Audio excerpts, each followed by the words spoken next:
नमस्कार, मैं दीपक शर्मा और मेरे यूट्यूब मंच पर आपका स्वागत है। दोस्तों, बांग्लादेश में पिछले 3 महीनों से जो कुछ हो रहा था उसके असर को, प्रभाव को, इम्पैक्ट को क्या टीम मोदी भांप नहीं पाई, समझ नहीं पाई? और क्या शेख हसीना से बांग्लादेश की जनता, चाहे यूथ हो, चाहे फिर वो बेरोजगार हो, फिर चाहे महिलाएं हो, चाहे परिवार हो, चाहे गरीब हो, क्या इस कदर नाराज हैं कि तख्ता ही पलट जाएगा, सरकार ही पलट जाएगी, शेख हसीना महल छोड़कर भागी जाएंगी? क्या इसका भी एहसास हमारे अफसरों को नहीं था? बिल्कुल नहीं था। एक शॉक की तरह है, सरप्राइज की तरह है। और अगर शेख हसीना का जहाज दिल्ली में ना उतरकर लंदन की तरफ बढ़ जाता, उनको दिल्ली में रुकने की जगह वो लंदन जाती, अगर ऐसा होता तो क्या कूटनीतिक के तौर पर ये एक सही फैसला होता? क्या ये एक बड़ी राहत होती? क्योंकि आज की तारीख में ये नहीं भूलना चाहिए दोस्तों कि शेख हसीना जो आज से कई बरस पहले भारत के लिए एक असेट थी, आज की तारीख में वो बांग्लादेश की विलेन है। ये सच्चाई है। और जो विद्रोह है उनके खिलाफ, वो इसी वजह से है कि वो एक खलनायक बन चुकी हैं। सवाल इस बात का है कि इस तरह के सिर्फ 3-4 सवाल नहीं हैं, इस तरह के कई सवाल हैं, सो मेनी क्वेश्चंस। और ये क्वेश्चंस इशारा करते हैं कि कहीं ना कहीं हमारी विदेश नीति पहले से कहीं ज्यादा कमजोर हुई है।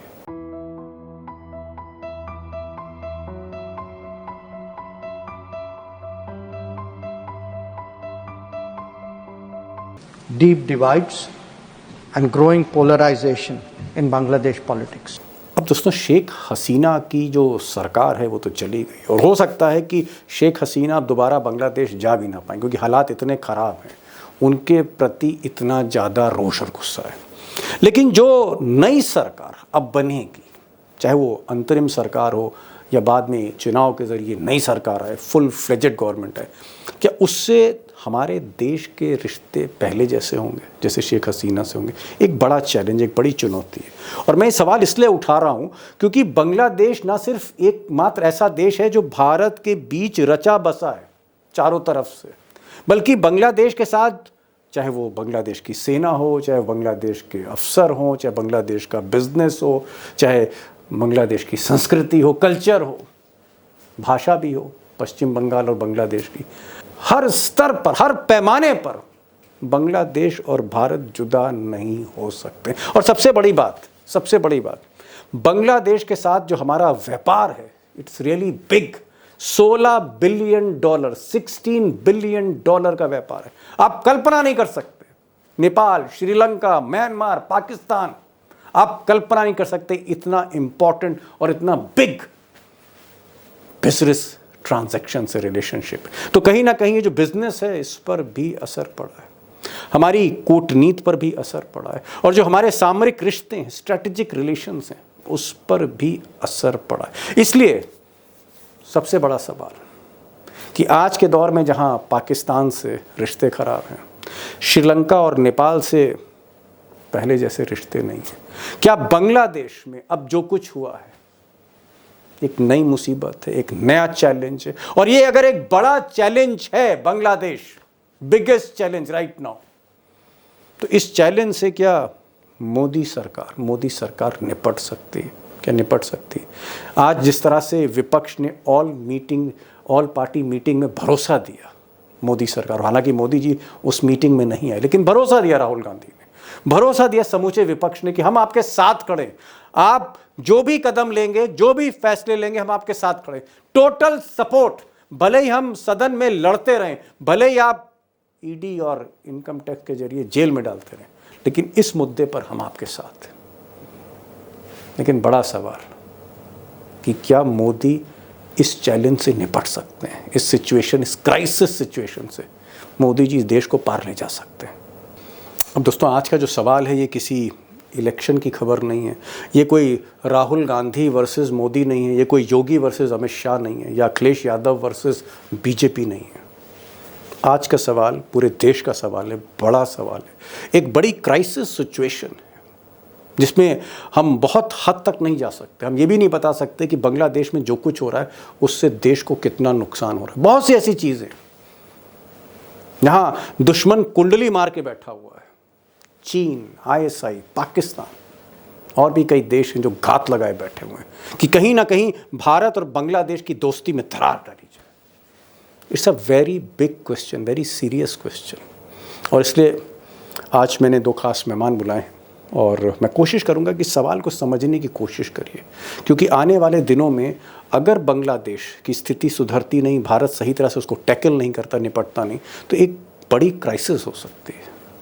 इसलिए 2 खास मेहमान हैं हमारे साथ। उमाकांत लखेड़ा हैं, 30-35 वर्षों से देश की राजनीति कवर कर रहे हैं, विदेश मंत्रालय भी कवर करते रहते हैं, बांग्लादेश के डेलीगेशन से भी मिलते रहते हैं, बांग्लादेश को समझते हैं। और हमारे साथ संदीप मनुधने होंगे जो विदेश नीति, अर्थनीति, राजनीति इसको समझते हैं, शिक्षाविद हैं, उनसे भी समझने की कोशिश करते हैं। गौर से देखिएगा इस वीडियो को, it's very important subject. Sandeep ji, जहां हम इतनी नोक झोंक देखते हैं, राहुल गांधी और मोदी जी के बीच में खींचतान, फिर इसने उसको कुछ कहा, इसने उसको कुछ कहा, किसी ने छापे पड़वा दिए तो किसी ने जेल भेज दिया सरकार ने, किसी के पीछे, नेता के पीछे ईडी छोड़ दी। लेकिन आज हम पहली बार देख रहे हैं कि जब ऑल पार्टी मीटिंग बुलाई गई तो सबके सब एक ही विचार पर, एक ही निष्कर्ष पर पहुंचे। राहुल गांधी हो, चाहे अखिलेश यादव हो, चाहे तृणमूल के लोग हो, चाहे कम्युनिस्ट पार्टी के लोग हो, जितने भी विपक्ष के लोग थे और सत्ता पक्ष के, अमित शाह, राजनाथ सामने बैठे थे। ये जो विपक्ष और सत्ता यानी अपोजिशन और गवर्नमेंट, ये जो एक हो गई, क्या बांग्लादेश की सिचुएशन वाकई इतनी विकट है कि अगर ये सिचुएशन और खराब हुई तो हमारे देश का नुकसान होगा? क्या कुछ ऐसा कहना चाह रहे हैं आप? दीपक जी, राष्ट्रीय मुद्दे अलग होते हैं, अंतरराष्ट्रीय मुद्दे अलग होते हैं। आज उसी संसद में जीएसटी 18% मेडिकल सर्विसेज पे लगने वाला है, उसके विरोध में 250 सांसदों ने प्रदर्शन किया। और उसी राष्ट्रीय राजधानी दिल्ली में ऑल पार्टी कॉन्फ्रेंस में सबने सरकार को समर्थन दिया बांग्लादेश के मुद्दे पर, क्योंकि ये दोनों अलग अलग चीजें हैं। राष्ट्रीय राजनीति में प्रतिस्पर्धा चलती रहेगी, अंतरराष्ट्रीय मामलों में सारे राजनीतिक दल एक ही लेकिन चीज बांग्लादेश इतना सेंसिटिव क्यों, मैं ये पूछ रहा हूं, उसके बाद में लखेड़ा साहब के पास जाऊंगा। बांग्लादेश इतना सेंसिटिव क्यों? पहला, हमारे पूरे नॉर्थ ईस्ट की बॉर्डर्स बांग्लादेश से लगी हुई हैं। दूसरा, इलीगल इमिग्रेशन, यहां से वहां और वहां से यहां, दोनों ही देशों में हॉट टॉपिक बने हुए हैं। तीसरा, पाकिस्तान और ISI की एंट्री, चाइना की एंट्री और रेडिकल इस्लाम की एंट्री का डर। चौथा, ये आरोप राइट विंग के कुछ बड़े जो वक्ता हैं, उन्होंने आज ही आरोप लगाया है कि अमेरिका ने दरअसल ये मैदान क्रांति वहां करवाई है जैसे यूक्रेन में करवाई थी। वो आरोप भी हो सकता है सही हो, हमें नहीं पता। इन सब आरोपों के मद्देनजर सारी पॉलिटिकल पार्टीज एक होके मोदी जी के पीछे खड़ी हैं कि भाई कोई भी प्रधानमंत्री हो, कोई भी देश का पार्टी हो जो देश चला रही हो, विदेश नीति के मामले में सब एक हो जाते हैं। कंटिन्यूटी ऑफ पॉलिसी इसी को बोला जाता है और हमें इस मैच्योर डेमोक्रेसी का नागरिक होने का गर्व होना चाहिए। जी दीपक जी।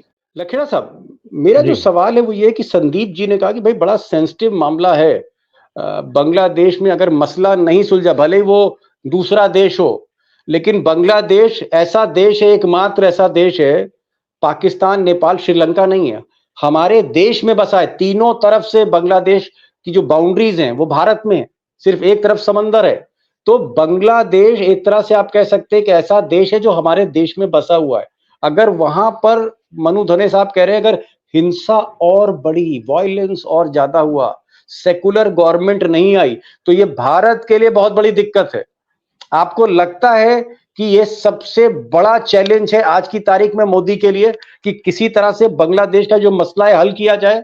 देखिए, 3 तरफ से नहीं है, बांग्लादेश 4 तरफ से भारत का हिस्सा है। जो बांग्लादेश से लगने वाला जो समुद्र है उस पर भी हमारी नौसेना वॉच करती है, मॉनिटर करती है और बांग्लादेश की जो नेवी है उसके साथ कोऑर्डिनेशन करती है।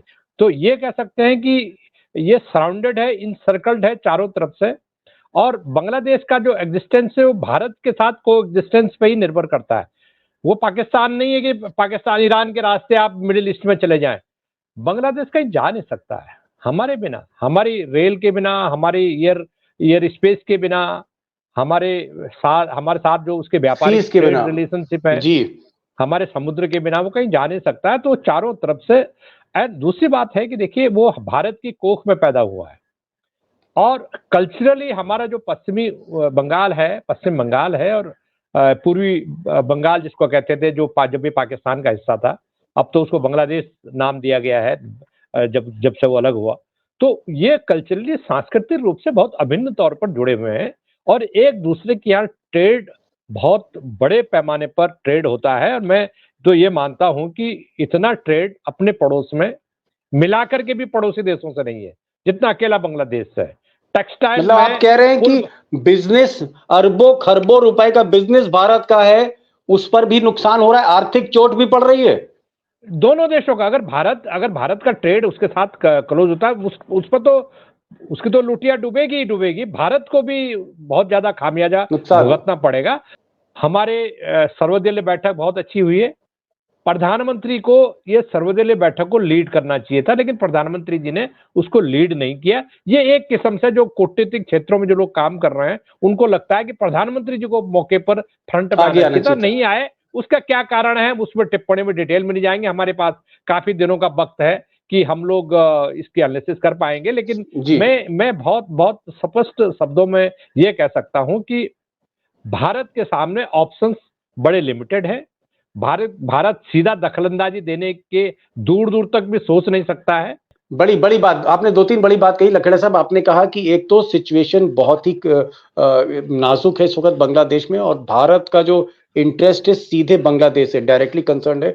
बिजनेस का बहुत नुकसान होगा खरबों रुपए में दोनों देशों को। दूसरी चीज आपने कही कि मिलिट्री टू मिलिट्री की अंडरस्टैंडिंग है। Bangladesh army is not Pakistan army. Bangladesh army को कहीं ना कहीं इंडिया ने ही क्रिएट किया, एक अच्छी अंडरस्टैंडिंग है, और हमारी आर्मी उनकी आर्मी को समझाने की कोशिश कर रही है कि भैया मिलिट्री रूल से बचो और कहीं ना कहीं पॉलिटिकल प्रोसेस आगे कर दो। और तीसरी बात आपने कही कि आपके तमाम बांग्लादेश के डेलीगेशन से मुलाकात होती रहती है, और आपका ऐसा मानना है कि बांग्लादेश का जो मुसलमान है, जो मेजॉरिटी ऑफ मुस्लिम्स हैं, सेकुलर नेचर के हैं, वो कोई जिहादी एलिमेंट्स इस तरह के नहीं है वहां पर। तो ये आपने 3 बातें कही, लेकिन मैं मनोधने जी आपके पास आ रहा हूं। अब देखिए एक तो फैक्ट है संदीप जी, फैक्ट ये है कि भाई अब जैसे शेख हसीना है, शेख हसीना को तो कांग्रेस ने ही एक तरह से उनकी फैमिली को आगे बढ़ाया। क्रिएशन तो कांग्रेस का ही था, फिर मोदी जी ने भी अपना लिया, क्योंकि फॉरेन पॉलिसी क्या कांग्रेस की क्या बीजेपी की एक ही है देश की। अब शेख हसीना हमारे साथ नहीं है, वो तो एक विलेन बन चुकी है, खलनायिका बन चुकी है। पूरे देश का जो सेंटिमेंट है बांग्लादेश का उनके अगेंस्ट है। अब ये बताइए साहब कि जो नई सरकार बनेगी तो भारत को क्या करना होगा, क्योंकि वो जो नई सरकार है वो चीन की तरफ झुक सकती है, वो आईएसआई की तरफ झुक सकती है, किसी और की शक्ति की तरफ झुक सकती। तो अब भारत के लिए चैलेंज क्या, मोदी जी के लिए चैलेंज क्या है सबसे बड़ा? जी देखिए, ऐसा नहीं है कि पिछले 10 से 11 सालों में मोदी सरकार ने सिर्फ आवामी लीग और शेख हसीना से संबंध बनाए थे। बीएनपी से भी और बांग्लादेश की सेना से भी लगातार चर्चाएं चलती रहती थी, और भारत के अधिकारी उन नेताओं से और मिलिट्री ऑफिसर से भी बांग्लादेश जाके मिलते रहते थे। तो ऐसा नहीं है कि तालिबान के साथ अफगानिस्तान में जैसे रिश्ते पूरी तरह से कट ऑफ थे, और वो पिछले 1-1.5-2 सालों में ही भारत सरकार ने पुनर्स्थापित किए, जो कि बहुत दिक्कत हुई। फिर बांग्लादेश में ऐसा नहीं है। बांग्लादेश में हमारे रिश्ते जीवंत हैं, और अभी कम से कम वकारुज्जमान जो वहां के आर्मी चीफ हैं जिन्होंने कमान संभाली है, अभी इस वक्त तक उनका जो स्टांस है वो काफी न्यूट्रल स्टांस है। ऐसा वाकई में लग रहा है कि वो एक इंटरिम सरकार के बाद प्रॉपर चुनाव करवाने के पक्ष में दिख रहे हैं। सभी पार्टियों के और स्टूडेंट्स के रिप्रेजेंटेटिव्स को साथ में लेके चलने को तैयार हैं, मोहम्मद यूनुस को साथ में लेने को तैयार हैं। अभी तक ऐसा लग रहा है। अब कल आपको संदीप जी क्या लग रहा है, आपको क्या, एक मिनट मैं यहाँ पर एक सवाल वरना रह जाएगा। आपकी जो वहां लगातार एक्सपर्ट से बात हो रही है, आपको क्या लग रहा है कि ये 8-10 दिन के बाद ये वायलेंस खत्म होगी, लोगों का गुस्सा, फ्रस्ट्रेशन ये निकलने के बाद आपको लगता है will there be a peace process, 8 दिन के बाद, 10 दिन के बाद, ऐसा कुछ आपको लगता है, उम्मीद है आपको? ये स्थिति हाथ से निकल चुकी है? 100%। नहीं नहीं नहीं नहीं, स्थिति बिल्कुल भी हाथ से नहीं निकली है। और ये सब जो अभी हो रहा है दीपक जी, ये भी नहीं होता अगर पिछले रविवार को शेख हसीना ने अपनी अवामी लीग के गुंडों को बड़े हथियारों के साथ भीड़ को कुचलने का आदेश नहीं दिया होता। उन सैकड़ों मौतों के बाद स्थिति पलट गई। नहीं तो ये जो स्टॉर्मिंग द पैलेस हुआ है कि उनके राजमहल में घुस गए, ये सब भी नहीं होता। गलती पूरी तरह शेख हसीना की है संडे को जो उन्होंने हिंसा करवाई। नहीं तो वो शांति से त्याग पत्र देके जा सकती थी और सब पीसफुल ट्रांसफर ऑफ पावर भी हो जाता। 7 से 8 दिनों में सामान्यतः ऐसा लगता है कि स्थिति पूरी तरह नियंत्रण में आ जाएगी। उसका कारण मैं आपको बताता हूं। सेना इसमें अभी एक वेस्टेड इंटरेस्ट नहीं दिख रही है जो कि हिंसा को बढ़ाना चाहती हो। और सेना जिस दिन घोषित कर देगी कि enough is enough, stop the violence right now, एक दिन में हिंसा बंद हो जाएगी। अब वो 7 दिन में होगा, 10 दिन में होगा, 15 दिन में होगा, ये हमें देखना होगा। और हिंसा की हर घटना निंदनीय है जी वो बांग्लादेश में हो, किसी भी और देश में हो, माइनॉरिटी के खिलाफ हो, किसी के भी खिलाफ हो। जी। तो मुझे क्या लगता है आपको 1 जी महीने जी के भीतर हम एक बहुत स्टेबल पॉलिटिक्स उभरती हुई देखेंगे। महीना भर लगेगा? मतलब आपको लगता है कि जो एक गुस्सा है उसका जो प्रगटीकरण हम देख रहे हैं, आगजनी है, गोली चल रही है, जी लूटपाट हो रही है, आपको लगता है कि महीने भर में ये चीज कहीं ना कहीं डस्ट सेटल होगी?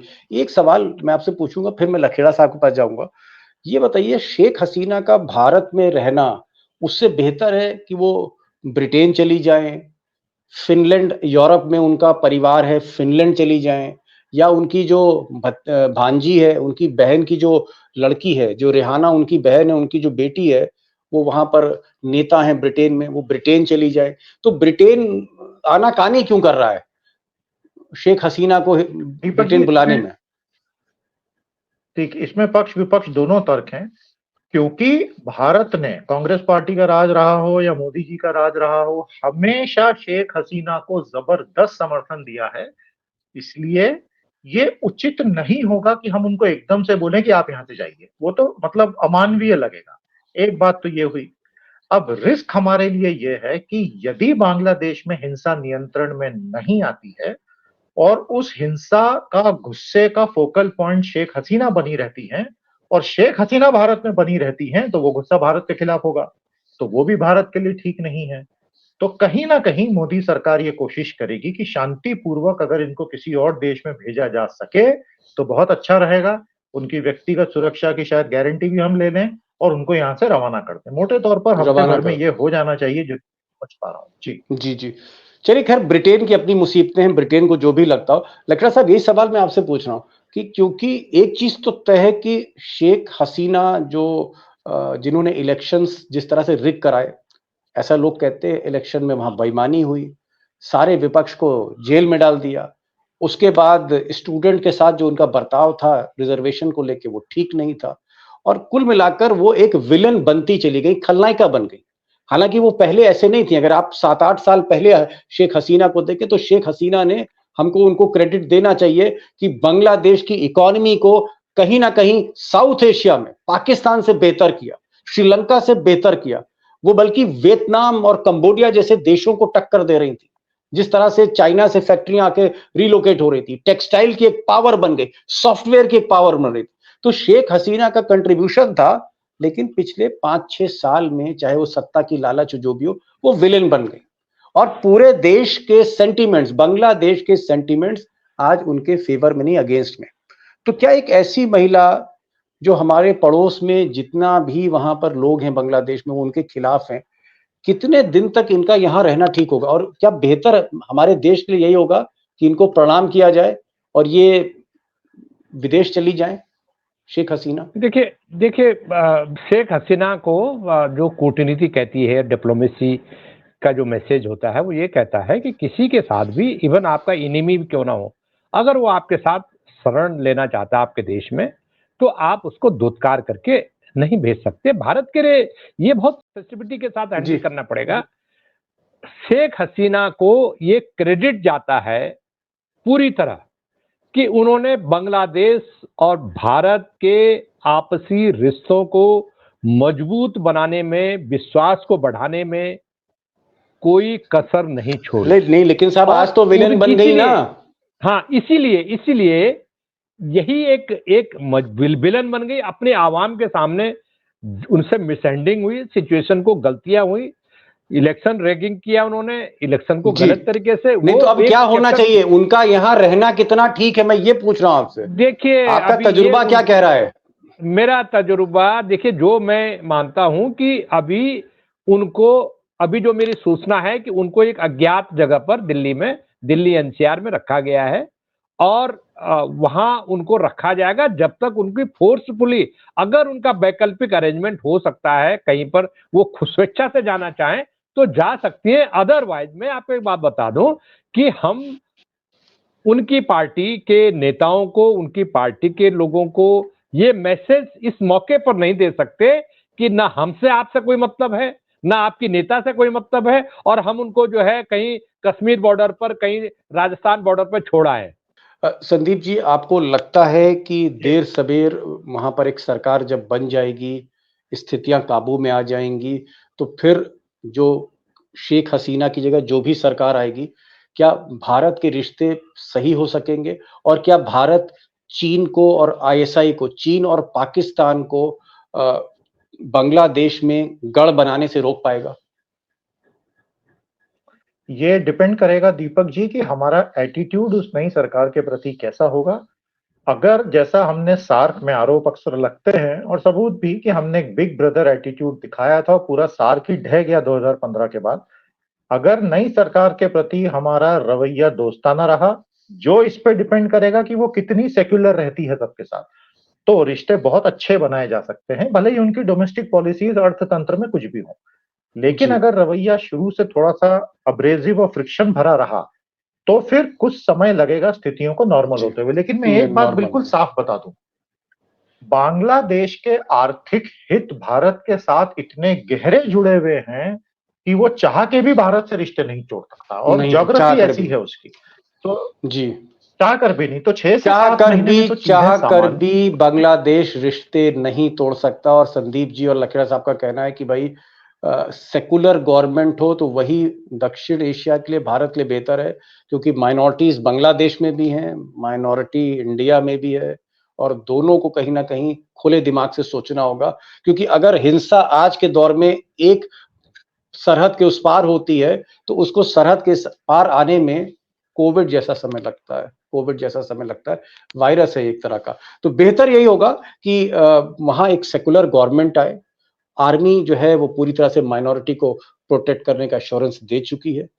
हिंदुस्तान में भी एक ऐसी सरकार हो जिनका बांग्लादेश के साथ वैसा ही राबता साबका रहे जो शेख हसीना के साथ हो, वही सबसे बेहतर स्थिति होगी। और शेख हसीना को अगर ब्रिटेन ना सही तो फिनलैंड ना सही तो कोई स्कैंडिनेवियन कंट्री यूरोप में उनको बुला ले और वो यहाँ से चले जाएं तो ज्यादा बेहतर है। क्योंकि आज की तारीख में शेख हसीना हिंदुस्तान की दोस्त हो सकती हैं, लेकिन अपने देश में वो एक खलनायिका है। इसे हमें स्वीकार करना होगा। तो ये परिस्थितियां हैं।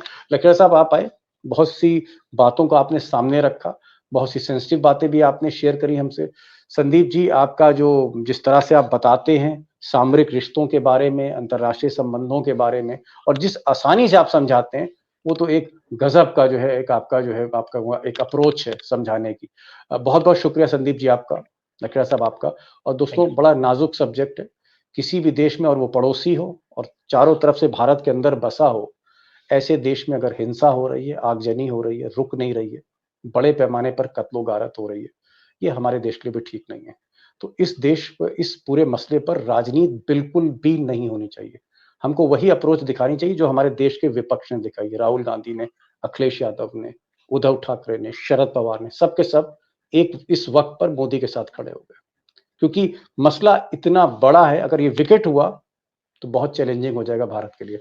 लखेड़ा साहब, thank you so much. Sandeep ji, thank you so much on behalf of friends. Thank you so much sir. Thank you sir.